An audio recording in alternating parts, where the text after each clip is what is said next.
What's going on, guys? I'm Bill and welcome to Billshowto. Today I'm going to show you guys how to build an internal wall using steel studs. We've got here some steel frames we're using. Very easy to do. The reason why we're using these is it's cheap, it's easy, and it's very fast to do. We're going to be creating a wall right here, separating the old garage space into the new room that we've created. Let's do this. So the way this works, guys, it's a two-piece system. We've got our top and bottom rails, which are the exact same piece, and then we've got our studs. So all you do is you anchor in your base plate. We then take our stud, and this has a little locking mechanism here. If we put it in, click it over to the side, that then locks into position. We can then take our top rail, do the same thing, slide that into position, take our other stud, once again line that up, click it over, and now we've got our frame ready to go. So we're going to take this exact same template here, exact same process, and we're going to transfer it over to the wall. So we've got here our base plate that's been cut to length. We're going to drop that in position roughly where we're going to want it to go. Over here we're going to go between the two light switches. So we've got our light switch and the power point up here. Our channel or our stud is going to be running directly in between there. So all we're going to be doing is just roughly lining this one here up. We'll take our stud, and then we can roughly mark out where it's going to go on the wall. So in this case here, we're going to have to cut out the corners up on top. I'll just twist that on there, lock it over in place. And we can see there roughly where I need to cut. So I'm just going to measure this one here up, find out exactly my positioning, and then I'll show you guys how to mount this and fix it all together. Alright guys, so we've measured up the size for our stud to fit into the cornice. We're going to cut this section here out using a multi-tool. I've also marked up an additional 10 mil on either side. That's going to allow for the piece of drywall or plasterboard sheet to slot in there. Usually we'd be putting a cornice continuing on the wall here, but in this case here, the coving isn't going to be going up on the wall. It's just going to be a flat wall going straight up against the ceiling. So I'm going to cut this section here out using a multi-tool.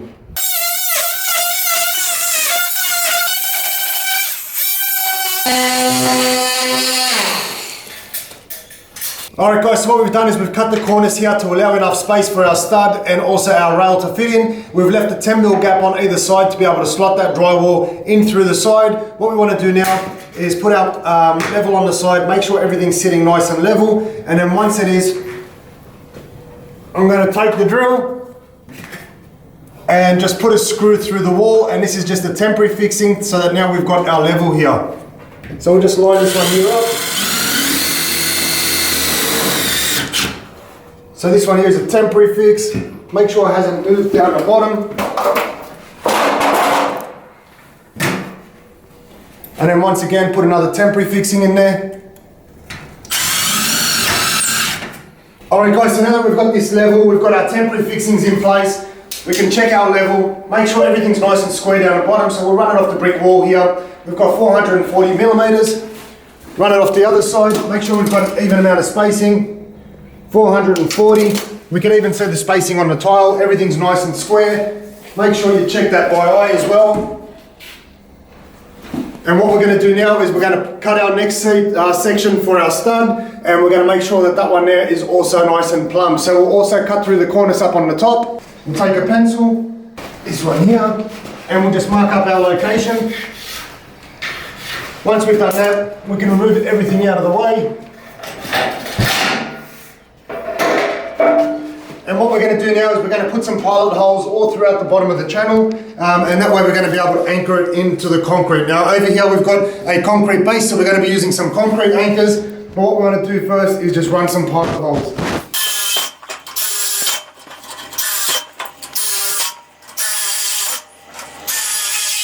So now we're going to take our hammer drill and we're just going to mark up our markings here now that we've got our pilot hole.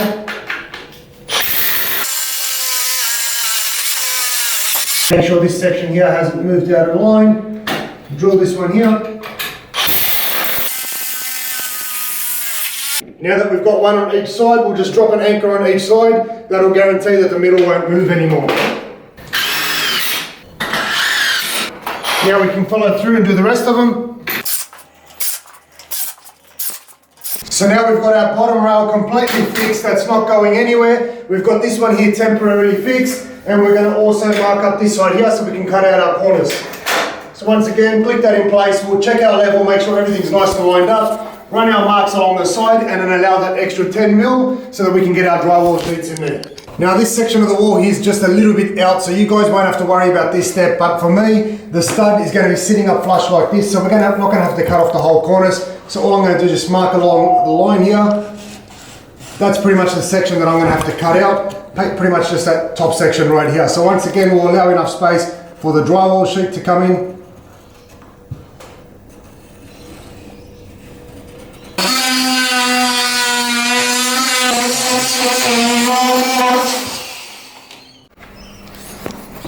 Same thing on this side here, create our pilot holes.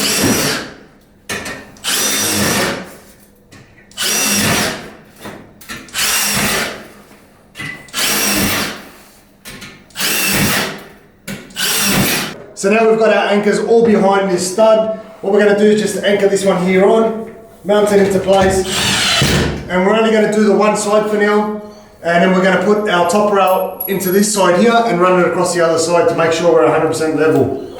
So we'll just anchor all these in.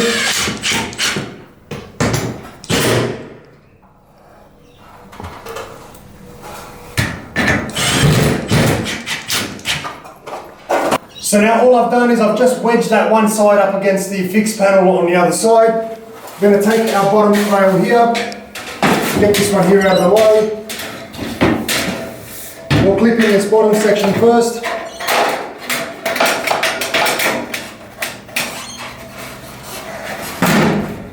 And then we can slide our stud up through the channel here. And now we've got everything lined up. So now that we've got it this way, we know exactly that our wall's going to be 100% square, 100% flush. There's many ways of doing it. This is the way that works for me. So what we're going to do now, there's timber behind this drywall sheet here, so I'm just going to anchor this one here using some screws. And then down the bottom is concrete behind it, so we're going to have to use some concrete anchors once again. That's why it helps to have our pencil line. Now we can just line this one here up, get it all ready. And now that's all fixed into position.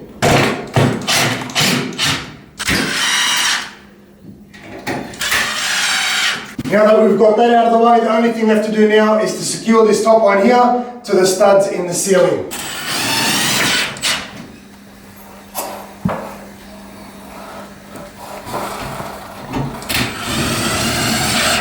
So now what we're doing is we're using metal screws with a flat button head on top, and we're going to be screwing in the stud to the rails. We're going to be doing this on both sides, on the bottom and also on the top, and the same thing on the other side. The reason why I use the flat button heads on these ones here is so that the drywall sheet or the plasterboard sheet can sit nice and flush up against the screw. So we'll just screw all of these ones here in.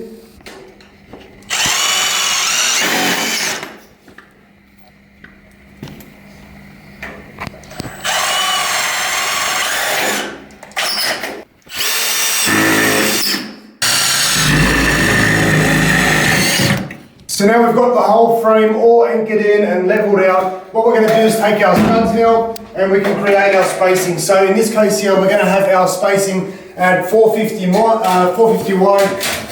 Click them into place. We can measure them up, knock them all over to the side. Now what's interesting about these studs here is you don't actually have to anchor them in.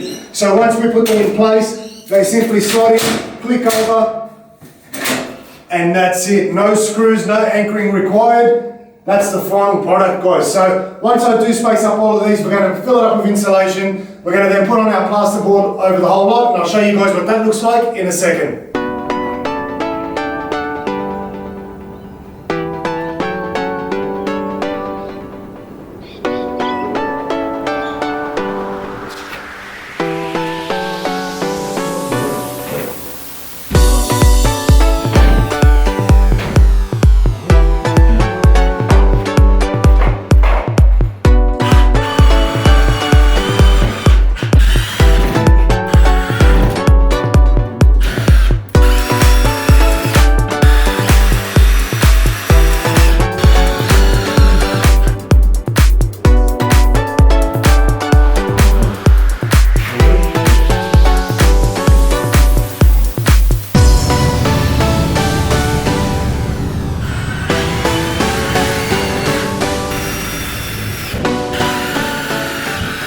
So once the wall's been patched and sanded, we're now ready for our first coat of paint.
Alright guys, so now we've got our final coat of paint on the wall. The only thing we've got left to do is install our baseboards or our trim. We'll be doing that at a later stage, but that's basically how you build an internal wall. Hopefully you guys have enjoyed the video. As always, like, comment and subscribe. Until next time, I'm Bill. Thanks for watching Billshowto.